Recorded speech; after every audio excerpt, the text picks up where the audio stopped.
कई लोगों के जहन में आता है कि मेरे पास ब्रीड अच्छी नहीं आ रही, बाकी लोग खुश हैं उनके पास कितनी अच्छी ब्रीड आ रही है। एक छोटी सी चीज़ मैं आज आपको समझा दूं कि ऐसे ऐसे काम जिनका आप सोच भी नहीं सकते। एक बंदे ने मुझे बताया कि मैं मेहंदी का काम करता हूँ, मेहंदी बेचता हूँ। तो मैंने कहा कैसे आप बेचते हो, ये मैं उससे पूछ रहा था खुद ना, क्योंकि बंदा बड़ा तेज था, बड़ा अच्छा लग रहा था बातचीत करने में।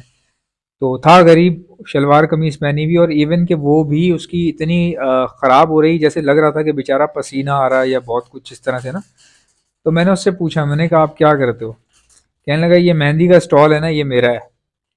तो मैंने उससे, क्योंकि मुझे कारोबार का शौक है, कई लोग ना डर भी जाते हैं अगर आप उनसे पूछे ना कि कितना कमा लेते हो या तुम्हें बचत कितनी होती है, तो वो इनसिक्योर फील करते हैं। वो सही भी है अपनी जगह, क्योंकि मुझसे कोई पूछेगा कितना कमा लेते हो तो मैं तो झूठ ही बोलूंगा ना उसको। या अगर मुझे बहुत ज़्यादा फायदा हो रहा है तो मैं कोई गले फाड़ फाड़ के तो नहीं बताऊंगा कि भाई फायदा हो रहा है या इतना हो रहा है या बहुत ज़्यादा हो रहा है। तो ये बात सच है, लोग इनसिक्योर फील करते हैं अमूमन। इखलाकी तौर पे ऐसा सवाल वैसे करना तो नहीं चाहिए, लेकिन मुझे बिजनेस का शौक है या इन चीज़ों का मुझे शौक है कि पता चले कि काम कैसा हो रहा है। तो मैंने उनसे बोला कि आपको बचत हो जाती है इसमें? ये सवाल इसलिए किया गया क्योंकि मेरी नज़र में मेहंदी का काम बहुत ही छोटा है, और जो मेहंदी खुद 50 रुपए की है तो उस पर प्रॉफिट मार्जिन क्या हो सकता है? मतलब एक सोचने वाली बात है कि एक चीज़ है उसकी कुल कीमत 50-60 रुपए है या 100 रुपए है। चलो अब इस वक्त 200 पे भी पहुंच गई होगी, चलो 200 रुपए भी है। एक चीज़ जब 200 रुपए की है तो उस पर प्रॉफिट मार्जिन कितना होगा? चलो 50% भी अगर है तो 100 रुपये होगा उस पर। अगर वो 50 की लेके भी 200 की बेचता है तो 150 रुपये होगा। एक दिन में कितनी मेहंदियाँ बिकती होंगी और कब तक बिकेंगी उसको पता भी नहीं है। तो मेरी नज़र में ये काम छोटा है। तो मैंने अंदाज़ा लगाया और उसको बोला कि बचत होती है इसमें आपको? कहने लगे भाई एक दिन का, मैं खाली आपको एक दिन की बात बता रहा हूँ। मुझे बोला उसने कि एक दिन में मैं 10-10 20-20 हज़ार भी कमा लेता हूँ। 10-10 20-20 हज़ार भी कमा लेता हूँ। तो मैंने कहा ये ऐसा कैसे हो सकता है? जब एक चीज़ ही 100 रुपये 200 रुपये की है तो 10-20 हज़ार एक दिन में आप कैसे कमाओगे? कहने लगा कि डिपेंड करता है आप बैठे हुए कहाँ पे हो।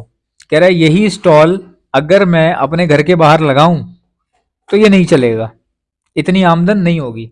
चूंकि मैंने ये सदर में लगाया हुआ है, या अगर किसी ने करीमाबाद पे लगाया हुआ है, कपड़ों वाली मार्केट। क्योंकि मेहंदियाँ कौन लेंगी, आदमी तो मेहंदी लगाते नहीं है। तो मेहंदी अगर आपने बेचनी है तो आपको औरतों तक पहुंचना पड़ेगा। तो औरतें कहाँ आएंगी? औरतें वहां आएंगी जहाँ पे औरतों का सामान मिलता हो, जैसे कपड़े।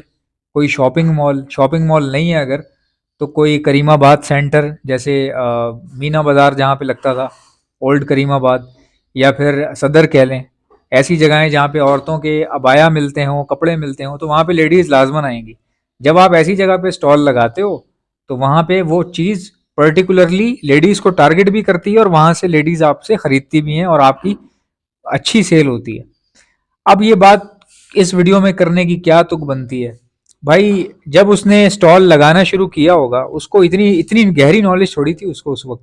आप खुद सोच लें, इसी बंदे को जो ये बात कर रहा है, ये बात इसने कब सीखी होगी? हो सकता है साल बाद, 2 साल बाद, 3 साल बाद, हमें क्या पता कब से बेच रहा है वो। तो हो सकता है वो 20 साल से ही बेच रहा हो।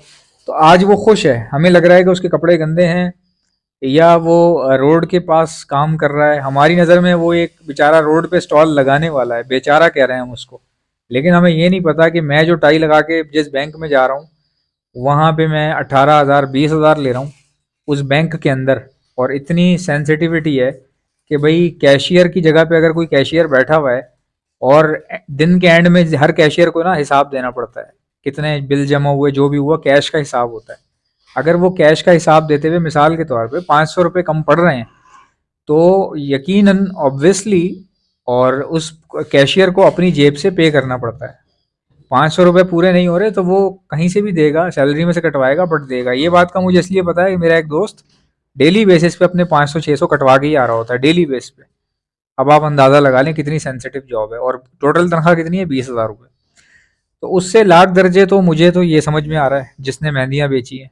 एक दिन में अगर 10 हज़ार कमा रहा है तो आप अंदाज़ा लगा लो। एक दिन में अगर 10 हज़ार कमा रहा है, अगले दिन 5 हज़ार की सेल हुई, किसी दिन बहुत ही बुरा गुजरा तो सिर्फ 4 हज़ार की सेल हो गई उसकी, या 4 हज़ार का प्रॉफिट हो गया उसको। अब आप महीने से मल्टीप्लाई करो, अगर 3 को भी महीने से मल्टीप्लाई कराओ, ठीक है, 30 को भी आप 3 से मल्टीप्लाई कराओ तो कितना बनता है यार? 30 को 3 से मल्टीप्लाई कराएं कितना बनता है? 30 को 3 से 90, तो देख लें 90 हज़ार। 90 हज़ार तो यही हो गया। ठीक है, अगर आप 3000 भी एक दिन में रेवेन्यू कमाते हैं तो 90,000 तो महीने का यही हो गया। तो कोई किसी को वो जवाबदेह भी नहीं है, ना उसको कोई वो कहेगा कि यार ये कम क्यों हो रहा है या ज़्यादा क्यों हो रहा है। तो उसकी जीत है। अब लवबर्ड में आप जो परेशान हो रहे हैं, तो आपको मेहंदी की बात क्यों कर रहा हूँ? क्या मैं ये कह रहा हूँ कि मेहंदी का जाके लगा लो स्टॉल? नहीं भाई, मैं ये नहीं कह रहा। मैं आपको यही बता रहा हूँ, जब आप लवबर्ड में काम करते रहेंगे ना और नुकसान उठा लेंगे, फिर भी इसका पीछा नहीं छोड़ेंगे, लगे रहेंगे, फिर कोई आपको मशवरा देगा या आप यूट्यूब से सीख लोगे, आहिस्ता आहिस्ता आपकी अदाएं खुद ही बदल जाएंगी, खुद ब खुद आपकी स्ट्रैटेजीज डिफरेंट हो जाएंगी। मेहंदी की मिसाल इसलिए दी है कि भाई लवबर्ड बहुत बेहतर है मेहंदी से।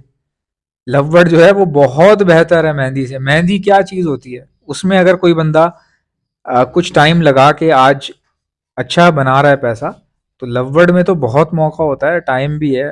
कोई बात नहीं, अगर आपको माइनर से नुकसानात हो रहे हैं छोटे मोटे, तो वो तो हर चीज़ में ही होंगे, हर चीज़ में ही होंगे, कोई भी कारोबार हो उसमें होंगे। इसी तरह नेल पॉलिश का काम करते हुए मैंने अपने सगे रिश्तेदार को देखा है कि वो भी इसी तरह नेल पॉलिश का छोटा सा ठेला लगाता था। ठेला भी नहीं था उसके पास, ये जितनी कुर्सी होती है ना, एक कुर्सी बैठने के लिए जो होती है, इतनी सी उसके पास टेबल थी, छोटी सी, वो भी घर से लेकर गया था। उस पे नेल पॉलिश लगा के उस बंदे ने बेचना शुरू की, बचपन से, छोटी उम्र से, करते करते करते आज वो बड़ा हो गया। उसकी 3-4 मंजिला बिल्डिंग है और सबसे ऊपर वाली छत, जो सबसे ऊपर वाली जो छत है उस बिल्डिंग की, वहाँ पे ना एक मशीन पड़ी हुई है बड़ी सी। तो मैंने पूछा, मैंने कहा ये क्या चीज़ है? कहने लगे हमने मशीन ही इम्पोर्ट करवा ली जिसमें मेडिसिन कह रहा हूँ, जिसमें नेल पॉलिश बनाई जाती है। ठीक है। अब अगर कोई बंदा उसकी मशीन देखे तो बड़ी आसानी से कह सकता है कि यार ये पैसे वाला है ना, इसने मशीन भी मंगवा ली, नेल पॉलिश भी बेच रहा है, इसके लिए आसान है। वो पैसे वाला था ही नहीं भाई, उसने नेल पॉलिश बेच के ही वो मशीन बनाई है। ये मैं इस चीज़ का गवाह हूँ। तो इसी तरह जब आप लववर्ड में काम करते हैं तो भाई, ये जो आपको शुरू में जो चीज़ें लग रही होती हैं ना, फिर 6 साल बाद आप हंस के दूसरों को बता रहे होते हो कि बेटा ये कुछ भी नहीं है। ठीक है। तो हर बंदे का एक्सपीरियंस बहुत ही अलग होता है, हर बंदे का अलग होता है। कुछ लोग, मैं मानता हूँ इस बात को, कुछ लोगों को आते ही कामयाबी मिल जाती है, मैंने खुद देखा है।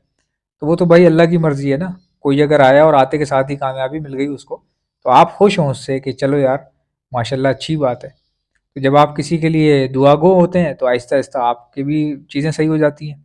और मेजॉरिटी, ज़्यादातर लोग वो हैं जिनको स्ट्रगल करने के बाद, नुकसान उठाने के बाद ही फ़ायदा हुआ है।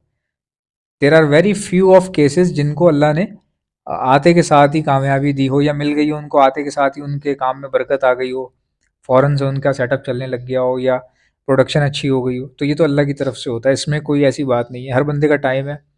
हाँ, अगर आपकी पर्सनल चॉइस है, आप ये बोलते हो, अगर अपने मुंह से खुद कह देते हो यार मैं तो तंग आ गया हूँ बर्ड से, अगर आप कहते हो भाई मैं बर्ड से ना अब तंग आ गया हूँ, तो वो तो फिर तो कोई आपको मशवरा भी नहीं देगा ना, फिर तो आप इसको छोड़ दें तो आपके लिए आसानी हो जाएगी। लेकिन अगर आपको मामूली मामूली नुकसानात हो जाते हैं, कभी आपका बर्ड उड़ गया, कभी मर गया, बच्चे सरवाइव नहीं हुए, और आप बर्दाश्त कर सकते हो, उससे आपके घर पे कोई फ़र्क नहीं पड़ रहा, कोई आपके खाने पीने में फ़र्क अगर नहीं आ रहा, तो यू मस्ट फाइट ना, यू मस्ट फाइट। अगर ये घर में परिंदे रखने वाला काम समझ में नहीं आ रहा, तो फिर और दूसरा बड़ा काम कैसे आप कर सकते हो? तो बात सिर्फ इतनी सी है, बहुत बेहतरीन काम है। और हर चीज़ मैंने आपको बताया, उस नेल पॉलिश वाले की बात बताई मैंने आपको, मेहंदी वाले की बात बताई, इसी तरह बर्ड्स वालों की भी बात बता रहा हूँ आपको। मेरे सामने there were lot of people who are not still not able to do anything else, but just because of lovebird they are doing so many things, they are getting successful in their life। जैसा कि आप जानते हैं breeding season आ चुका है। अगर आप में से किसी को बर्ड्स के लिए ब्रीडिंग मल्टीविटामिन चाहिए तो आप ऑर्डर पर मुझसे मंगवा सकते हैं। मैं all over the Pakistan supply करता हूँ। ऑर्डर करने का तरीका बताता हूँ, पहले सुन ले मेरे पास क्या क्या चीजें हैं। हमारे पास ब्रीडिंग मल्टीविटामिन है, calcium plus vitamin D liquid है, प्रोटीन लिक्विड है, हमारे पास इलेक्ट्रोलाइट्स होते हैं, हमारे पास गर्मी बहुत ज्यादा है, बर्ड्स को इलेक्ट्रोलाइट्स की जरूरत पड़ती है, तो ये भी आपको हमारे पास से मिल जाएंगे। बच्चों को, चिक्स को बचाने के लिए डॉक्सीसाइक्लिन का इस्तेमाल किया जाता है, ये भी आपको हमारे पास से मिल जाएगी। और खाली चिक्स को बचाने के लिए नहीं, ये सेहतमंद बर्ड्स को दी जाती है। अपने पूरे सेटअप पे 6 दिन का कोर्स करवाया जाता है हर महीने। तो ये बहुत अच्छी होती है। और कोई बर्ड बाहर से लाए तो उसको भी समझ लीजिए जरासीम से पाक करने के लिए, या बैक्टीरियल इन्फेक्शन अगर वो अपने साथ लाया है, उसको खत्म करने के लिए भी यही 6 दिन का कोर्स करवाया जाता है डॉक्सीसाइक्लिन का। अब अगर कोई बर्ड बीमार हो चुका है, कोई बीमारी आ गई है, मिसाल के तौर पे नजला, खांसी, मोशन, बुखार या सोकड़े की बीमारी हो रही है, आंखें सूज रही हैं, बर्ड कमजोर हो रहा है, तो ऐसे वायरल लगने के बाद हार्ड एंटीबायोटिक का इस्तेमाल किया जाता है, ये भी आपको हमारे पास से मिल जाएगी। एंटी लाइसिस स्प्रे, जो जुओं के लिए परिंदों के ऊपर स्प्रे मारा जाता है, उनकी जुएं खत्म हो जाती है लेकिन परिंदे को कुछ भी नहीं होता, ये भी आपको मेरे पास से मिल जाएगी। और एक ऐसा प्रोडक्ट है जो मेरा अपना बनाया हुआ है, हैंड फीड है ये, और सिर्फ हैंड फीड नहीं है, हैंड फीड होने के साथ साथ ब्रीडिंग बूस्टर भी है। ये सॉफ्ट फूड के ऊपर छिड़क कर देंगे तो ये ब्रीडिंग बूस्टर बन जाएगा। बाकी हैंड फीड के तौर पे आप अपने लवबर्ड को कराएं, कॉकटेल को कराएं, रिंगनेक को कराएं, बेफिक्र होकर आप करवा सकते हैं। हैंड फीड करवाने वाले इंजेक्शंस और उसके आगे लगने वाली स्टेनलेस स्टील की नोजल्स, ये भी आपको हमारे पास से मिल जाएंगी। ऑर्डर करने का तरीका क्या है, इनमें से कोई भी चीज चाहिए उसका नाम लिखकर सेंड कर दीजिए मुझे मेरे व्हाट्सएप के ऊपर। मेरा व्हाट्सएप का नंबर है 0327231040। इंशाल्लाह मिलते हैं नेक्स्ट वीडियो में। वीडियो को लाइक ठोको, चैनल को सब्सक्राइब। अल्लाह हाफिज।